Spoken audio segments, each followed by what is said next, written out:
അപ്പോൾ നമുക്ക് ആദ്യമായിട്ട് കുറച്ച് ചിക്കൻ എടുക്കാം. ചിക്കനിലേക്ക് ആവശ്യത്തിന് നമുക്ക് ഉപ്പിട്ട് കൊടുക്കാം.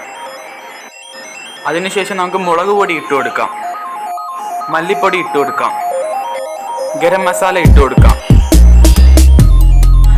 2 ടീസ്പൂൺ കോൺഫ്ലവർ ഇട്ട് കൊടുക്കാം, 1 ടീസ്പൂൺ മൈദ. ഇനി നമുക്കിതെല്ലാം നന്നായിട്ടൊന്ന് മിക്സ് ചെയ്തെടുക്കാം. അതിനുശേഷം നമുക്ക് കുറച്ച് നാരങ്ങ നീരും കൂടെ നമുക്ക് ഇതിൽ ചേർത്ത് കൊടുക്കാം.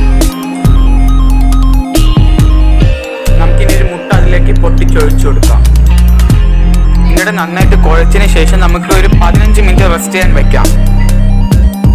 അപ്പം നമുക്കിതെല്ലാം എണ്ണയിലിട്ട് പൊരിച്ചെടുക്കാം.